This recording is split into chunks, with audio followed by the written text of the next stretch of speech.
गिरनार અને એમાં શેષાવનની ઘટનાથી આ સમગ્ર બાબત બની છે. આમ તો જે જૈન સંપ્રદાયનો વિષય છે એ હજારો વર્ષ જૂનો છે,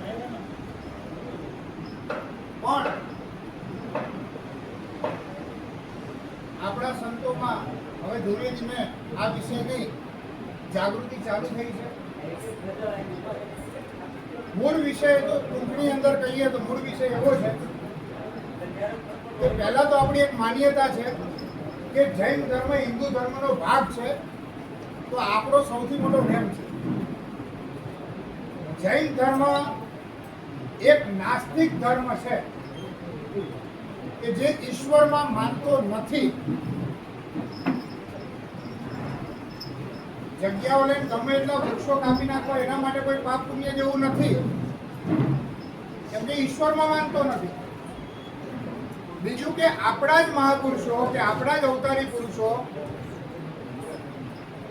ને પોતાના જૈન મુનિઓ દ્વારા આશીર્વાદ અપાવી ખોટા ઇતિહાસ ઉભા કરે છે, અને ખોટા ઇતિહાસની અંદર આપણા જે હિન્દુ ધર્મના ધાર્મિક સ્થાનો છે એમને પોતાના બતાવી ખોટો ઇતિહાસ ચિતરી અને પોતાના પૈસાની તાકાતથી પોતાને કબજે કરવાનું આયોજન છે. ઘણી વખત એમ લાગે કે આવો બધો પણ વિષય છે. તેનું એક પ્રત્યક્ષ ઉદાહરણ છે કે પાલીતાણા એ હિન્દુ ધર્મનું મહાન તીર્થ હતું હજારો વર્ષોથી. આજ આપણા હિન્દુઓના સાધુઓ કે હિન્દુઓના લોકો આમ લોકોને જવાની અનુમતિ પણ ન હોય એવી વ્યવસ્થા પાલીતાણામાં છે. આમાંથી જે પણ પાલીતાણામાં સંતો મહંતો કે અન્ય આપણા ધર્મપ્રેમી જનતા ગયા છે એમને અનુભવ્યું હશે કે ત્યાં પણ જવા માટે નથી વિષય. આબુ પર્વત પણ આપણો હતો, અત્યારે એના ઉપર પણ આધિપત્ય આ ખોટા ઇતિહાસ દ્વારા એમનું છે.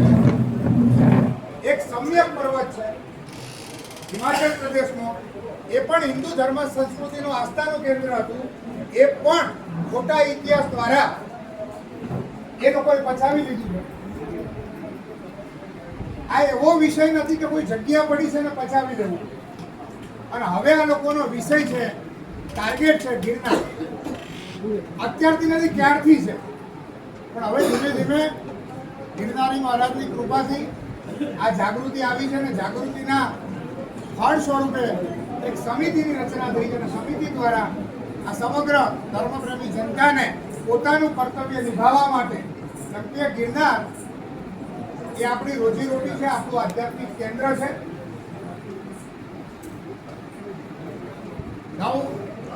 નાથો અને સિદ્ધ 84 ના જ્યાં બેસણા છે, હજારો યુગના યોગીઓ જ્યાં બેઠા છે, એમાં આ લોકો જે વિષયને લે છે, એક તો આપણે દત્તાત્રેય શિખર, આખા ભારતને ખબર છે કે આ દત્તાત્રેય ભગવાનની ચરણ પાદુકા છે, વિશ્વભરમાં પ્રસિદ્ધ છે. ત્યાં પણ આ લોકો પોતાના એક કાલ્પનિક નેમિનાથ ભગવાન ચિત્રે છે. ભગવાન એટલે આપણે જેમ ઈશ્વરને માનીએ એ રીતે, કેમ કે નાસ્તિક લોકો એક નેમિનાથને કાલ્પનિક રીતે ચિત્રે છે, જેમના પુસ્તક પ્રમાણે એની હાઈટ 36 ધનુષની હાઈટ છે, 90 મીટરની આશરે ઊંચાઈ. એમ કે જગ્યા અમારી છે. અને એ નેમિનાથ બાબતમાં કાલ્પનિક દાવો એવો કરે છે કે કૃષ્ણ ભગવાનના કાકાના દીકરા હતા. કૃષ્ણ ભગવાનના કાકાના દીકરા હતા. કૃષ્ણ ભગવાને એમની સાથે, કૃષ્ણ ભગવાનનું રાજ્ય ન જતું રહે એમની સાથે કપટ કરી અને વૈરાગ્ય અપાવવા માટે હજારો પશુઓ કૃષ્ણ ભગવાને બલિ માટે, મતલબ એના ભોજન માટે બોલાવ્યા, જેથી નેમિનાથને વૈરાગ્ય આવી ગયું અને તીર્થંકર બની ગયા. હવે મહાભારત વખતે તીર્થંકરો તો કોઈ હતા નહીં. અહીંયા આટલા સંતો બધા જ્ઞાની ઉપસ્થિત છે, કોઈએ ક્યારે મહાભારતની અંદર નેમિનાથનું નામ સુદ્ધા નથી આવ્યું. અને એ લોકોએ પોતાની એક નકલી જૈન રામાયણ, પોતાની એક નકલી જૈન મહાભારત આવા ઘણા બધા હિન્દુ ધર્મના કોપી ગ્રંથો એ લોકો ઉભા કર્યા અને એના આધારે આ લોકોને કબજો કરવો હોય. આ એવું નથી જગ્યા પડીને કબજો કર્યો વિષય નથી. પોતાની ખોટી ધાર્મિકતાનો ઉપયોગ કરી, ખોટા ઇતિહાસોનો ઉપયોગ કરી, ખોટા કાલ્પનિક પોતાના તીર્થંકરોને ઊભા કરી હિન્દુ ધર્મના આસ્થાના કેન્દ્રોને પચાવી પડે. એટલે આપણે કલેક્ટર શ્રી પાસે આ જવાનો વિષય છે અને શાંતિપૂર્ણ રીતે આપણે કાયદાકીય લડી અને આજના કાર્યક્રમમાં આપણે કલેક્ટર શ્રીને આવેદનપત્ર સર્વ સંતો અને સર્વ ધર્મપ્રેમી જનતાઓ સાથે શાંતિપૂર્વક આપવાનું છે. પણ આ આંદોલનની ફક્ત એક શરૂઆત છે અને સમગ્ર હિન્દુ સમાજ આ આંદોલનનો એક મહત્વનો ભાગ છે અને ભાગ હોવો જોઈએ અને દરેકે ભાગ લેવો જોઈએ.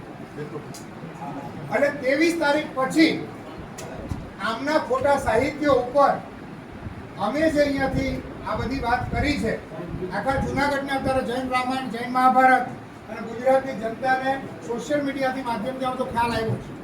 બીજા ઘણા બધા એ લોકો રામ વિરોધી શું બોલે છે, લક્ષ્મણ વિરોધી શું વાત કરે છે, માં સીતા વિશે શું ખરાબ વાત કરે છે. હવે ધીમે ધીમે લોકોમાં જાગૃતિ આવી છે. તો એ ધર્મપ્રેમી જનતાના પ્રમુખ કેન્દ્રો એટલે આપણે સાધુ સંતો એમનું પ્રમુખ કર્તવ્ય નિભાવવાની પ્રથમ જવાબદારી છે. આપણે આટલે સાધુ સંતો તો આપણે સર્વ સાધુ સંતોએ પોતાના આશ્રમે પોતાના કાર્યક્રમ દ્વારા કે પોતાની રીતે ધીરે ધીરે પ્રચાર કરવાની જરૂર છે. બીજું સમિતિ દ્વારા પણ જે પણ સંતોના નામ, મહાદેવગીરી બાપુ છે, અવંતિકાનાથ છે, હું છું, જ્યોતિનાથ બાપુ છે, બરોબર છે, એવા ઘણા બધા સંતોના નામ છે જ્યાં વિષયના જાણથી તમારા આશ્રમમાં જ્યાં જ્યાં જરૂર પડે ત્યાં અગાઉથી એક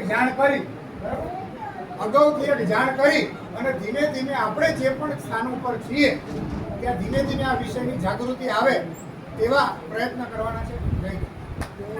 જય હિન્દ.